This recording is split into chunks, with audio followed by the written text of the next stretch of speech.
Welcome to another edition of MBC News. Our team's been hard at work capturing the stories for today's broadcast. I know a few of you have already had a couple driving violations in your past and may already be acquainted with the program. But for those who have been driving safely, attending the safety classes may be in your near future if you get caught speeding. Ashley Campana has a story on the group of teens who volunteer as the leaders of Carteens.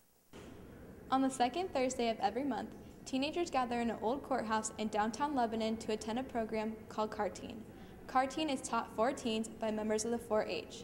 Among these members is senior Rebecca Stewart, who has been a part of Carteen for the past few years.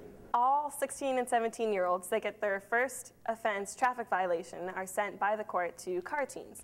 And Carteens, the purpose of it is really just to create better, safer drivers. And one thing that's unique about Carteens is that all of the leaders of Carteens are peers, just the same as the people that have to come to Carteens. And so, you know, we're all in the same boat. It happens to the best of us, getting speeding tickets and traffic crashes and things like that. It probably isn't the most exciting night of your life, but its purpose is to be more educational than fun. And the more you participate, the more you'll get out of it. You know, you can volunteer and try on the, you know, the vision impairment goggles and things like that. So it's a good experience. While Rebecca has only been volunteering for Carteen for the past few years, Laurie Palmer has been with the program for almost 15 years. I first got started in Carteens back in 1987. The county was looking to start a traffic safety program due to increasing traffic violations and fatalities in our area. And so in Brown County and Warren County, we started two groups, and they were countywide groups, and we basically, as teen presenters, it was the focus was to be a peer-to-peer program, teens teaching other teens about safe driving, hopefully to have a positive impact on their future driving habits. So the next time you decide to press on your pedal a little bit harder or run that stop sign that you didn't know was there, just remember that your actions have consequences and you may be the next attendant of Carteen. I'm Ashley Campana, MBC News.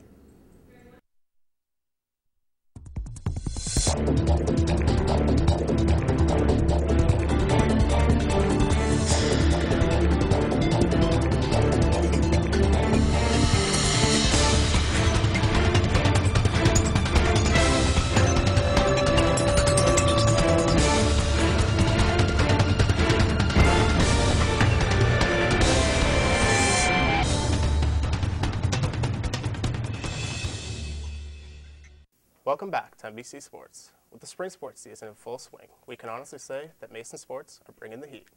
As of Monday, Mason baseball was named the GMC champs. Another team experiencing success is men's volleyball. They were recently able to break their 3-year curse of going 3-5 in the GMC. Victoria Ellis has the story. It's been a long time since the Mason boys volleyball team has played in a big match, but tonight, with only 3 conference matches remaining, the Comets find themselves battling for their first ever GMC title against the undefeated Lakota West. The Comets haven't had a winning season since 2008 and have finished near the bottom for the past 3 years.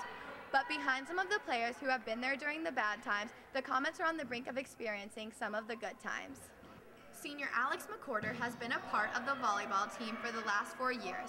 He can recall playing for teams that could barely muster wins, and now he's relishing the chance to be a part of a league contender. The difference between when we first started playing and then this season now is I think a lot of the guys have grown together, and we've just grown as a program, and a lot more people are playing in club teams and in the off season, and it's just a lot more serious, and we've come together more as a family. Coach Paul Melnick has been coaching the Comets for 7 years, and this is the first time he's had the team on the brink of a conference title. You know, the recent success in the GMC for us is that I have more boys playing volleyball all year round. You know, when we got into the GMC a couple years ago, not many boys were playing. I had one that would play all year round. Now I have 5 or 6 guys, and it's starting to pay off. Another benefit is we're keeping more freshmen in the program. So through the years, they're growing as the program's growing, and as seniors, they have this experience now that's paying off when their senior year comes around. Despite falling from the ranks of the undefeated tonight against the previously unbeaten Lakota West, the Comets are still in the hunt for a conference title with just 3 conference matches remaining. I'm Victoria Ellis, MBC Sports.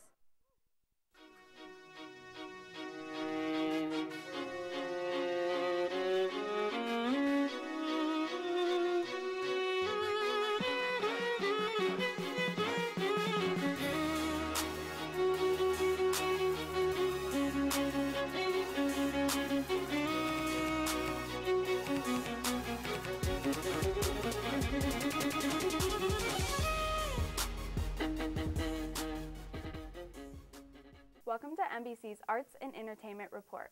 As always, we're bringing you the stories of students making the news in creative ways. College is a place where you can pursue your dreams in a career of your choice. Imagine if you were offered a once-in-a-lifetime opportunity to go to one of the top-performing art schools in the nation. Abby Sullivan has a story of a girl who gave up a once-in-a-lifetime opportunity. It's not very often that a person can brag about being accepted into the Juilliard School of Music, but it's also not very often that one would turn that acceptance down. Not only was Yusashi Chatterjee granted entrance, but she was offered a full ride to attend Juilliard for 4 years. This junior at Mason High School tried out in October. Not sure where she wanted to go in life, but eager for a shot at the scholarship. Well, I first applied because I just saw it around at my piano teacher's house, and I thought, hey, I've been playing piano for over 13 years, so why not just give it a shot? I mean, there's nothing to lose by just going to a Juilliard tournament. Even though I knew that there would be tons of other people who have practiced forever, homeschooled kids that play piano the entire day, 8 hours, and even against college students that are working for their retainer for more scholarships. But I just decided that maybe I could do it. Maybe there's something that might come up within the tournament that shows that, hey, I'm just as good of a piano player as anyone else. Yusashi realized she'd come across a great opportunity, but struggled to choose between leading the life as a musician or the more stable chance to become a doctor. After rejecting Juilliard, I definitely got a lot of flack from a lot of people, considering it has the lowest acceptance rate in the entire country.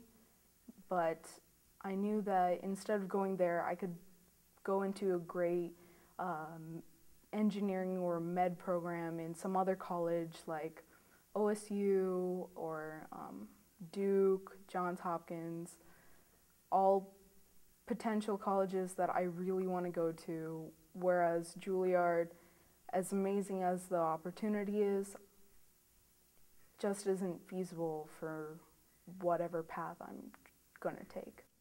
As one of the most prestigious performing arts schools in America, Juilliard has earned the right to be choosy.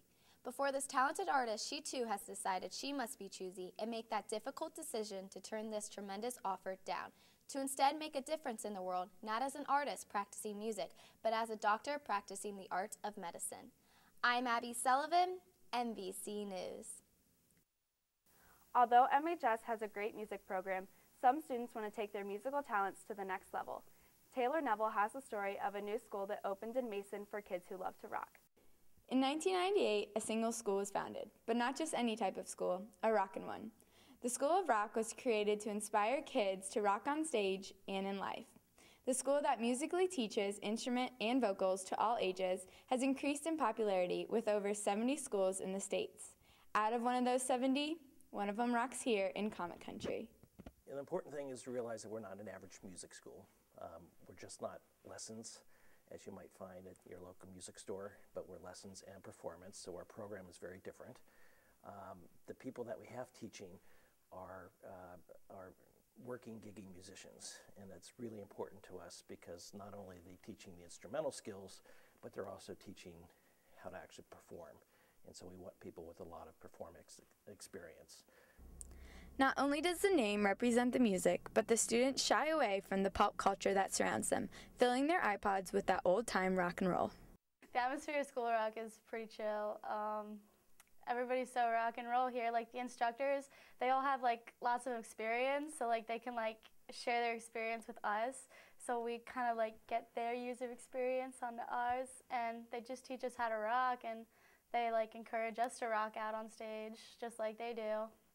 After tedious rehearsals and hard work, it all pays off when they perform in front of a live crowd at a real rock venue, giving them the feel of true rockers. It's really awesome. It gives like a chance for people to have experience playing live, and for me, I love it because I love showing people like what my passion is, and it's just, I feel like it's another way to like show other people and tell them about a great thing that they can learn how to do, because I mean, you may be out in the audience and be like, oh, that'd be awesome, but I could never do it. But I mean, like, it's possible to do that. From guitars to drums to vocals, the rockin' never stops in the building on 42. The school is dedicated in teaching their students the skills and techniques that groups like the Beatles and Black Sabbath have mastered. It may not be long before you see one of the School of Rock graduates rockin' the big stage. I'm Taylor Neville. MBC News. Thank you for joining us for this edition of MBC News. For more news and information, log on to thecspn.com. For everyone in front of and behind the cameras, I'm Alex Meyer.